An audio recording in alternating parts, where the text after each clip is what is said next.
All right, everybody, welcome back to another episode of the Seven Figures or Bust podcast. This is episode 148, the number one podcast in the world for growing your insurance business. This is Christian Brindle coming to you solo this morning on a Wednesday. It's September 3rd. Glenn Shelton is out of town this week for the remainder of the week. So I'm going to be coming to you solo this week doing a show. So hopefully everybody is all right with that. Now, if I appear a little drowsy, a little tired on this morning's show, you have to forgive me. As many of you probably know, I've been up late at night from time to time, helping out feeding a newborn that my family has brought home. My wife gave birth a couple months ago now to our son Cyrus, and just been up late at night, taking care of him. So just not getting as much sleep as I normally would, but it's part of the journey and just part of the entire experience when it comes to having a new child, as anybody that's had kids knows. Okay, as Yoda once said, "When 900 years old you reach, look as good you will not." Let me start off with this on today's show. A couple of days ago on Monday, Glenn and I did a special Labor Day podcast for you guys where we unveiled kind of the facts and the truth behind this pledge that has been going on that came out about a week ago. They're calling it the Agent Freedom Pledge. Now, if you didn't watch that episode, I highly recommend you go back and listen or watch that episode however you consume the show. But to kind of catch you up on the details, it's a pledge that came out from a couple of different organizations that is essentially calling for all FMOs to release agents upon request without any type of context, any type of details, no questions asked. They have to release agents. Doesn't matter if we're in a blackout period, right? And the carriers won't accept a release. No, that doesn't matter. Doesn't matter if the agent owes debt to that FMO. No, it doesn't matter. That agent has to release that FMO has to release that agent, no questions asked, right? The whole thing was just kind of ridiculous. It's being used more than anything else as a publicity stunt and a way for certain FMOs to kind of have their nose up in the air and kind of bring about a holier than thou kind of connotation about the entire thing. And that's really what it is. And I wanted to kind of expose it. But I think the biggest thing that's troubling to me is the fact that the organization that is really pushing this thing is an organization by the name of Chapter. Now, what is Chapter, you might ask? Well, Chapter, in my opinion, is an organization that could not be farther to one side when it comes to being agent friendly. They're a very un-agent friendly company as far as I'm concerned. And I kind of went through on Monday's show the details behind that and kind of the history behind everything related to Chapter. So if you did watch that show, you probably saw that I shared my screen and we shared a little bit of a clip for you of their CEO, Colby or Cody or whatever his name is, giving testimony in front of the Senate Finance Committee. For those of you that don't know, the Senate Finance Committee essentially is the same organization, the same body of people that's made up of senators and politicians from across the country. And you might know them best by grilling certain politicians of their own when they bring them to testify. Sometimes tech founders, like Mark Zuckerberg has been summoned to Capitol Hill to give testimony in front of the Senate Finance Committee. So a couple of years ago, almost 2 years ago now, in the middle of AEP 2023, they called several people to come and testify in front of the Senate Finance Committee, one of which was a representative of a local regional carrier, which proceeded to give testimony about how all of the big national carriers are so evil and so bad. Coincidentally, they're competitors in their market, the big Fortune 500 companies that we're all familiar with. Now, is their business model really that different from a regional carrier? Maybe, but in the end of the day, they're still an insurance company. They're still a carrier that's providing Medicare Advantage plans and competing at just a much smaller scale than these national companies are. But, bias or unbiased, it is what it is. This is the testimony that was given. The second person that was called out to testify on Capitol Hill during this AEP in 2023 was a ship worker. We all know how ship workers generally feel about us as Medicare agents, typically not very positive. Uneducated, not trained, not certified, not licensed. Ship workers are volunteers, as we all know. And from what we see, anytime we've ever encountered somebody that has been given advice from a ship worker and then they've come to us after the fact, we've usually had to kind of clean up the mess. Because as complicated as Medicare is, it's not something that usually is in the client's or in the beneficiary's best interest to be advised by someone who's not trained, who's a volunteer, who's unlicensed, uncertified. So usually they don't give the best advice, is what we found. Talked to many of agents all over the country that have had that same experience. And so, ship worker, right? Anti-agent. The third person they called to testify in front of the Senate Finance Committee at this hearing was the CEO of this organization chapter, Colby. I'm not going to get his name right? But that's his first name. And his organization chapter that he founded is a direct competitor to agents and is an organization that provides self-enrollment tools, essentially is what they market themselves as, to Medicare beneficiaries. And so, in a way, this guy's messaging and his entire purpose of his company is to provide a solution to Medicare beneficiaries that involves going without an agent and working with his company instead. I'm going to read for you real quickly here what Google AI's summary of how you can characterize what Chapter is as a company and what their mission statement is and what they are, right? So you can best get an understanding from an unbiased source, right? Not me. Don't take my word for it, but an unbiased source. So it says Chapter is a company that provides free, independent, and personalized guidance to help people understand and choose the best Medicare plans for their needs. They serve as a Medicare advisor, unlike typical brokers, by searching every Medicare plan available nationwide, including Medicare Advantage, Medicare Supplement / Medigap, and Part D prescription drug plans, to find the optimal coverage for the individual.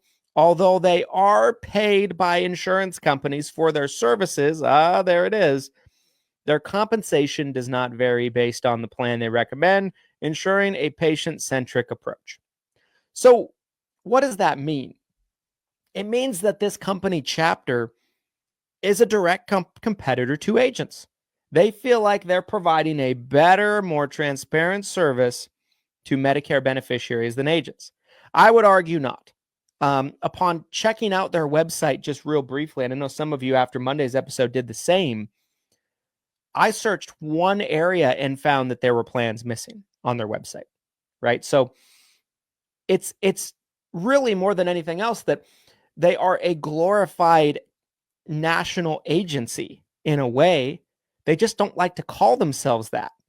They have a bit of a holier than thou approach, but they are biased and unfriendly to agents through and through as well. So you have this committee of people that are testifying that have biases either towards large carriers or they have biases towards independent Medicare insurance agents. So this happens 2 years ago, right? Now this guy, Colby, he's the one I really want to kind of center focus on when it comes to this testimony. he proceeds, and I played a little bit of it, like I said, on Monday's podcast, episode 147. So go back and listen to that. You can also find it on YouTube yourself. But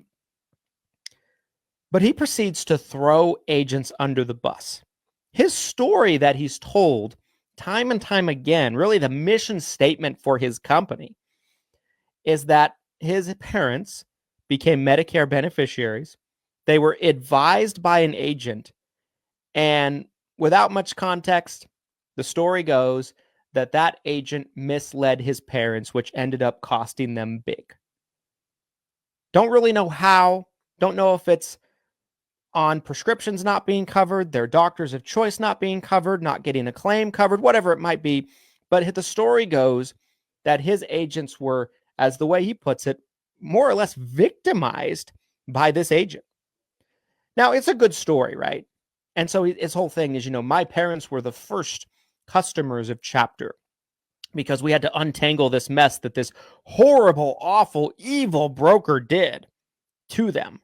And, the way he tells the story in front of the Senate Finance Committee is this agent served himself, his own needs, and not the needs of my parents.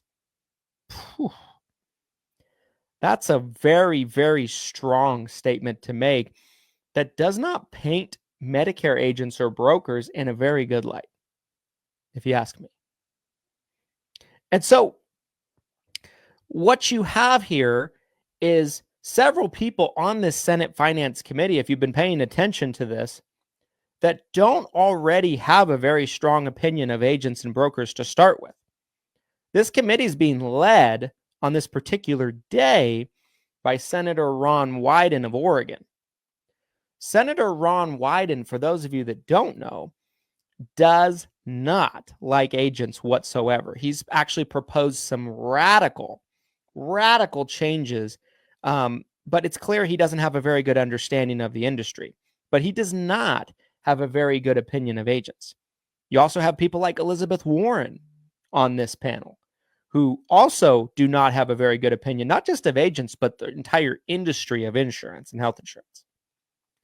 And so what you're providing when you go to Capitol Hill and you give a testimony that more or less agents are bad, brokers are bad, they are self-serving, and they're victimizing our senior population, which is more or less what this guy said.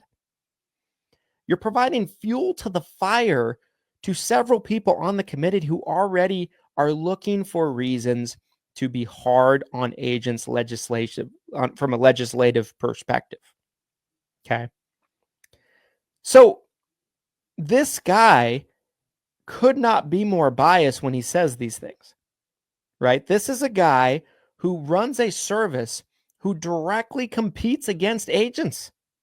So he is financially motivated from people thinking agents are bad and looking for another alternative to get help with their plan. Nevertheless, that he runs a service that essentially does get compensated by the enrollment of the Medicare beneficiary. But he positions himself as, we're better. We have better systems, better technology. When in the scheme of things, it appears that their technology is really no better than your typical Sunfire that any agent has access to. Okay. Bias. So that's who this guy is, just kind of setting the stage, right? Talked about this Monday. I just wanted to kind of catch anybody up who might have not caught Monday's show about what's going on here. So fast forward to last week, okay? 7-8 days ago, give or take now. Chapter pushes out this pledge called the Agent Freedom Pledge, which basically what it means is it's calling for all FMOs to unconditionally release agents upon request when they want to move their contracts. On the surface, this sounds like a great thing. I am very pro agents being released when they want to be released. I'm very pro agents being able to move where they want to move. No qualms about that for me. But my problem is a couple of things. On a lesser degree, no context involved, right? And there were some organizations, and one in particular that I know that it's an FMO, that instantly kind of jumped on the bandwagon with this from the appearance of it.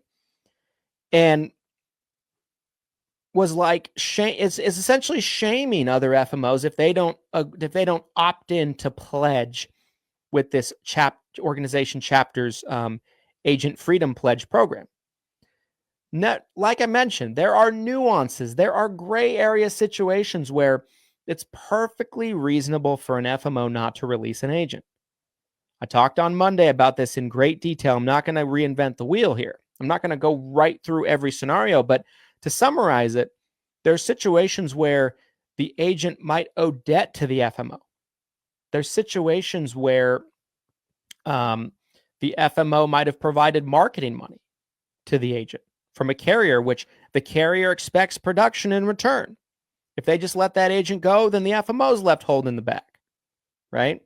You might be in blackout periods, right? There's just different situations that make this a little bit more of a gray area than just release or not release, right? Now, if there is a situation involved where an agent is direct to an FMO and they ask to be released and they don't owe any debt and it's not blackout period, sure. Absolutely. They should be released, and FMOs that refuse to do so should be shamed. I agree. The funny thing about it to me is we've experienced situations with one of the FMOs involved that's participating in this pledge where they won't release to ESI. They've refused releases to Everything Senior Insurance. I guess they only believe in it when it's to other organizations. But that's neither here or there. The bigger problem to me is understanding that this organization chapter is not only a direct competitor to agents, but they want to put agents out of business. Their vision for what they're doing is to make agents unnecessary and irrelevant.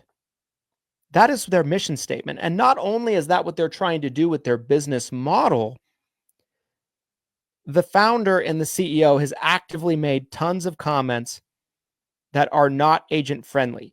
To put it lightly, as I mentioned, based on his testimony going to Capitol Hill and testifying in front of the Senate Finance Committee, he has been aggressive in his criticisms of agents. Again, it shouldn't matter what he says because he's a biased party, right? He financially benefits from people not working with agents, period. It's so wrong to me that this is a person that has a say in how we are legislated as agents or how we are regulated as agents. I posted something in the Facebook group, 7-Figure Medicare Agent. For those of you that aren't in it, it's our free online community for insurance agents, for Medicare agents. Has over 10,000 agents in it. I posted a post the same day we did episode 147 on Monday, on Labor Day, just with some quotes from this guy in particular. I'm going to read some of them to you. Okay, so his first quote, he's talking about his parents. I told you earlier about his story, right? His parents working with an agent. In his version of things, he's victimized, and maybe it's true, right? Maybe it's a true story. Maybe they worked with a bad agent. Maybe it was a new agent. Maybe someone that didn't know what they were doing. Maybe they were truly a bad egg. I'm not saying that they don't exist. But his whole version of facts is that all agents are bad because this one agent did a bad job for my parents. So horrible, so unfair, and just boxing every agent into a very specific box where we're all the same, right? So the first quote is related to that story with his parents. Quote, "This topic is personal to me. My parents were the first two people that chapter supported because they needed help fixing mistakes they made when following the advice of a traditional broker." Unquote. That, my friends, is a direct quote from his testimony to the Senate Finance Committee. Does that paint agents in a good light? I'd say not. Next quote. Quote, "When my parents first enrolled in Medicare several years ago, a broker advised them to choose a plan that was more expensive than an identical alternative. The broker had no obligation to consider every plan option or to prioritize my parents' interests over his own. unquote. Man, that's an aggressive statement. Just because of one experience with one agent one time.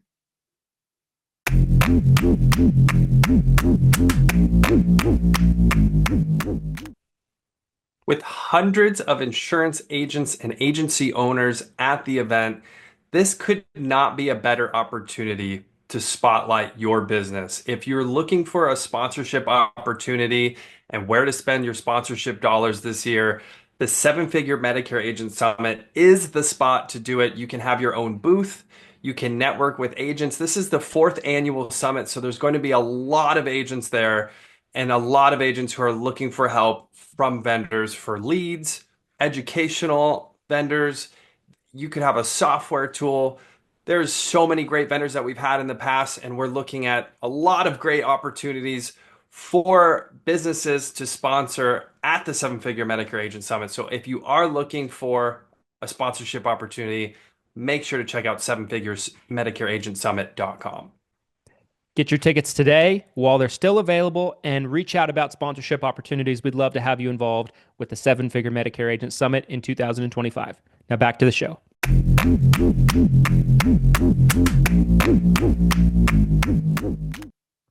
The next quote. Quote, the current Medicare brokerage model is broken because it does not require brokers and other stakeholders to put customers first. Unquote. Do you think that characterizes you as an agent? For anybody that's listening? For me, I don't know how you feel about it, but I take great offense to that type of verbiage and that type of messaging.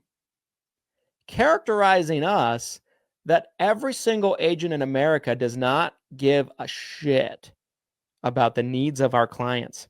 That's what this guy is saying. The final quote I'll share with you that he has said on the record, either in testimony or in print, is this, quote, consumers are less likely to wind up on the wrong plan when the incentives of their advisors are not stacked against them, unquote. So you see who this guy is, right? He's, to put a cap on it, right? An anti-agent individual who has a very negative perception of agents, who also runs a company who's directly financially motivated by competing against agents. There's no disputing this. That's who this company is. Who this guy is. Okay. Which leads me back to this pledge, this agent freedom pledge. Why on earth should anyone care about a pledge that's brought forward by an organization like this? And there's several people that have gotten on the bandwagon about it. I'm actually going to share my screen here. With a quick Google search, you can find this information for yourself. Okay. I just Googled who has participated in the Agent Freedom Pledge. Well, of course, Chapter's the one that spawned this thing. Nuvo Health and Spark Advisors. My bigger question is not that agents should not be released. That's not the point of this message or this rant or this monologue at all. Agents should be released as long as they don't owe debt or there's not some type of extenuating circumstance, right? Releases are in place to protect the FMO against fraudulent agents, right? There's been situations where FMOs get tens of thousands, if not $100,000 in debt rolled up to them. And that's why releases are in place. Now, are they abused by certain FMOs? Certainly. But why is this organization, Chapter, holding the moral authority over our industry? An organization led by leadership that doesn't give a shit about agents, that has a negative connotation towards agents, clearly, aggressively. And to me, it's deeply troubling any FMO that publicly links their arms with this organization, because There is no reason why they should be the moral authority on anything happening in our space, period. They're anti-agent, right? So for any organization that has publicly aligned with this, shame on you.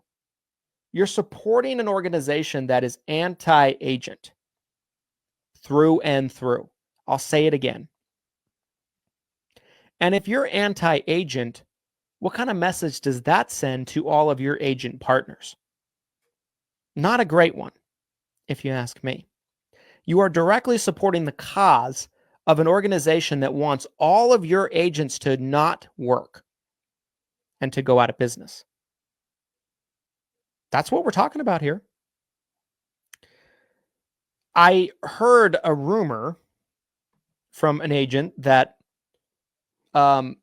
certain people that were high up in the BIP were publicly supporting this pledge. I don't know if that's true or not. I don't have any names for you. If that is the case, shame on them too. I think anybody that's supporting this thing should be shamed. Not because the message is wrong, it's because who's providing the message. An organization that wants you all to go out of business. Me too. Want me to go out of business, you to go out of business, every agent you know to go out of business. That's what we're dealing with here, my friends. And I can tell you that if you've been in the business the last 5 years, you've probably noticed that there's been a fairly negative connotation and perception of agents. You ever wonder where that comes from? You don't think that messaging like this to the Senate Finance Committee, like this motherfucker did, excuse my French, has an impact? It definitely does. I'm going to share my screen one more time and go through an article with you from MarketWatch that came out earlier this year that to me was so full of misconceptions and falsified information, it was just sickening. This is the type of perception that the public is starting to have about agents. And it's being pushed forward by organizations like Chapter that, like I said, I can't say it enough, financially benefit from people not signing up with agents because they're a direct competitor. Period. So the article starts off by saying, brokers accused, of course, it says an opinion piece. This is an opinion piece because it's full of misinformation. Brokers accused of steering seniors into a Medicare Advantage trap. I'll read through the article with you. Some 33 million Americans, most of them seniors, get their health insurance through privatized Medicare Advantage plan instead of regular government-run Medicare. But new fears are now being raised that many may have been sold the wrong plan against their interest by brokers and salesmen putting profits before people. Where do you think this narrative is coming from? From people like our friend over at Chapter, who at the biggest stage, in front of the most important decision makers, threw agents under the bus. The article continues by saying, experts from the Cornell University Medical School writing in the Journal of the American Medical Association warn that many brokers are receiving commissions potentially totaling thousands of dollars per client to steer people into Medicare Advantage and away from traditional Medicare, even if it isn't in their best interests. This follows a bombshell lawsuit just filed by the U.S. Department of Insurance accusing many insurance brokers of taking illegal kickbacks from insurance companies to sell seniors on certain Medicare Advantage plans, regardless of whether it's the right plan for them. I want to stop by clarifying that as well. This irritates me so much. When this story first came out, we broke it on this show. They did not, the Department of Justice, the DOJ, did not go after brokers, technically speaking, but they went after call centers. Massive, nationally, publicly traded call centers. All the ones that you and I complain about on a day-to-day basis. The ones that are responsible for misleading advertising. The ones that are responsible for putting people on the wrong plan over and over and over again. But when they say brokers, what is the average person, the average American seeing in their mind? Well, they're seeing you and me. They're not seeing a massive call center that's being traded on the stock exchange, that's got hundreds of millions of dollars market cap, if not billions of dollars market cap. But instead of using the word call center, the term, they use the word insurance broker. Branding for you and I in a negative way. The brokers and the insurance companies, to be sure, deny the accusations and insist they will fight the Department of Justice, the Justice Department lawsuit. Okay, so I'm going to skip through a little bit here, but this is the crazy thing to me, right? So they proceed by saying that they calculate that an insurance broker can land nearly $6,000 in lifetime commissions by selling a 65-year-old Medicare Advantage plan. $6,000. Think about your own commissions and $6,000, okay? They proceed by saying, if someone's new to Medicare, as we all know, in 2025, it's a $626 commission in most states. And then the following year, it's $313. Okay, we all know that. They estimate that because the life expectancy of someone that's 65 is 18 years, it says as people age 65 have an average life expectancy of 18 years, this generates $5,947 in commissions for a Medicare Advantage policy. They're saying, and they're portraying to the public, that you're keeping all of your clients for 18 years? Are you for real? Are you serious? Have any of you ever tracked your lifetime value of a client? What is lifetime value of a client? Well, it's exactly what this lays out for you. It lays out that lifetime value of a client is, on average, how many years are you keeping them on the books, and times that by how much you earn per year in commission. 18 years, you guys. Did you know that the average agent doesn't make it past 3 years in our space? But the public is being pushed that they're getting paid for 18 years off of every single client. This is criminal that they're putting this in a public article like this.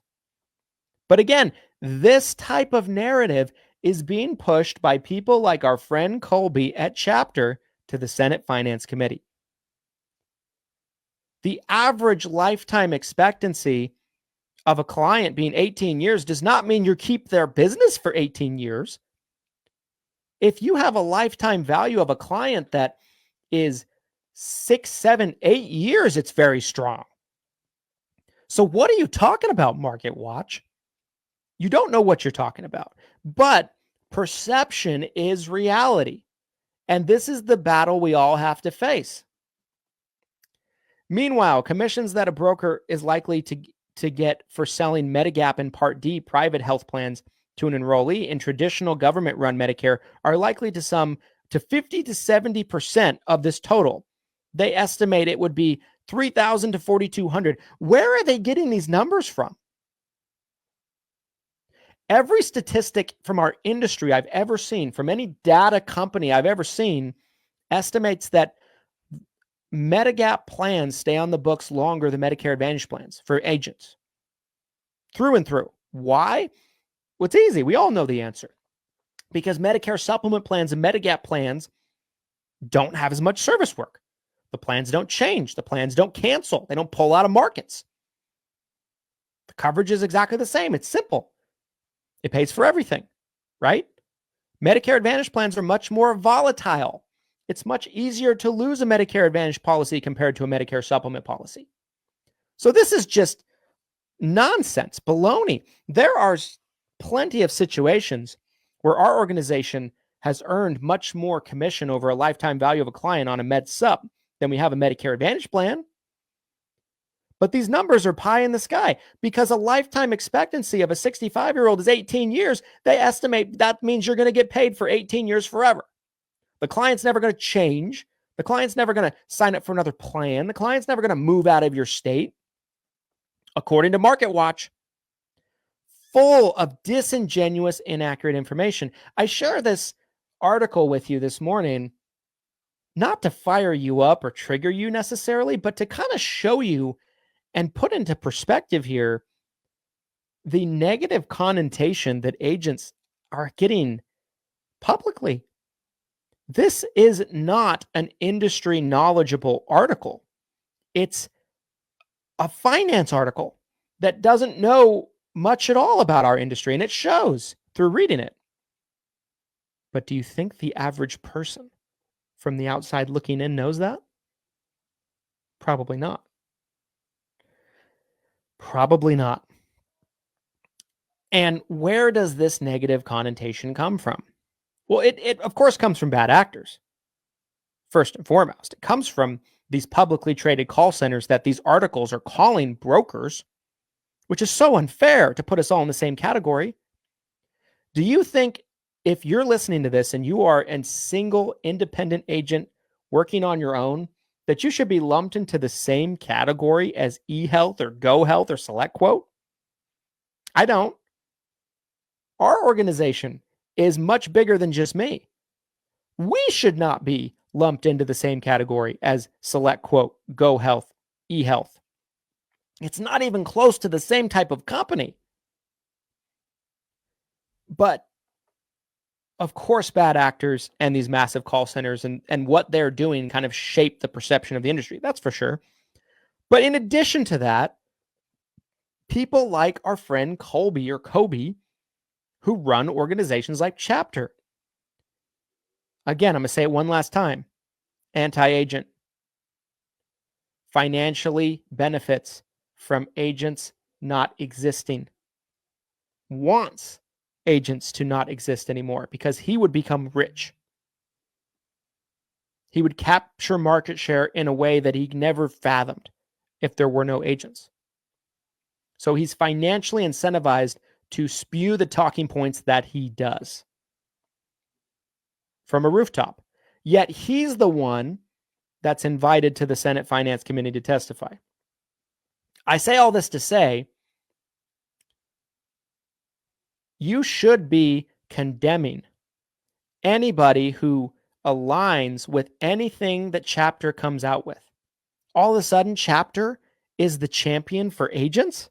All of a sudden, Chapter wants to save agents and push for agents to be able to be released. Come on now. This is not your organization that is your advocate. They're not pushing for what's best for you. They're pushing for you to be out of business. Yeah. And so my advice is any organization that has linked arms with this pledge, they should be condemned. You should be calling them out. You should be challenging them and asking them, why are you supporting this organization Chapter with all of the damning and damaging things they've said about agents? With all the work they're doing to make agents irrelevant. Why would you link arms with them? Why? What's your motivation? Do you not care about the agents that you pretend to recommend or that you pretend to hold up, that you pretend to advocate for, to support? Actions speak louder than words, my friends.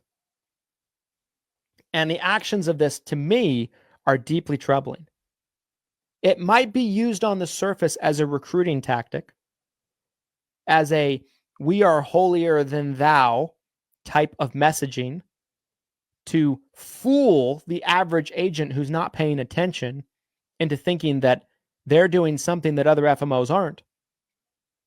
But when you peel back the layers of this all, the facts of the matter are they are doing something that other FMOs aren't doing. They're supporting a company who is advocating for your demise as an agent. And like I said earlier, I was told by a little birdie there were certain people in the industry that have shared and advocated for this pledge. You should not be supporting a company no matter what their message is. There's an agenda there. It would not surprise me at all if Chapter was all of a sudden trying to sell something to agents. I don't know if that's true. It's allegedly. But why else all of a sudden do they want to be your friends? They've been advocating for your destruction. All of a sudden they want to be your friend. All of a sudden they want to advocate for you. Kumbaya. Not good. Not good whatsoever. So I just wanted to expand on this topic from Monday's episode because I believe it's very important. And it's so troubling to me how many agents are being deceived and fooled. And really, at the end of the day, having the wool pulled over their eyes. That is what we are dealing with this situation with Chapter and this FMO pledge. I wanted to kind of finish off the show today by just making sure to remind you of the ESI AEP virtual kickoff that is going to be taking place in less than a week, September 8th, from 8 a.m. to 4 p.m. Mountain Standard Time, or 10 a.m. to 6 p.m. Eastern Standard Time. Our AEP kickoff is going to be taking place. And it's free to all agents. We have over 1,500 agents that have registered for it already. We would love to have you come out for it and make sure that you are a part of it. You might want to register for it now, though, while you can. Okay. This is going to be a great event. I'm going to be presenting about tactics to help you have a great AEP. Glenn's going to be presenting about keeping your pipeline full and having plenty of leads during AEP. But we also have lots of carriers coming out and supporting and giving a landscape of what their focus and their plans are going to look like nationally for 2026. Carriers like United, carriers like Humana, Aetna, Devoted, Molina, HealthSpring, formerly known as Cigna, and Physicians Mutual. So it's free. We highly recommend that you come out for it. And yeah, we would love to kind of see you at the AEP virtual kickoff. There's only so many spots available. We're trying to cap it at about 2,000 people. We're almost there. So make sure that you register for it while you can. Without further ado, guys, as a solo episode without a co-host, without Glenn here with me today, I just had these things I wanted to kind of expand on from Monday's episode and kind of get off my chest. So we're going to cut it a little bit early. My final thoughts on today's episode is it's troubling to me how hard it is for some agents to see the good guys from the bad guys.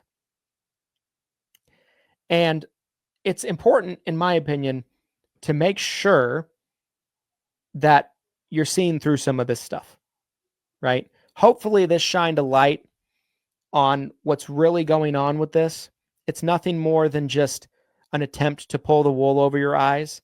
And like I said, everybody that's publicly supported this pledge, I would like to see them publicly held accountable. So I would be challenging them. I would be publicly calling them out. And I think that's going to be the best way to show them that we will not be trifled with. We will not let organizations who don't have our interest in mind get away with it. Point blank. Appreciate you guys watching all the way to the end.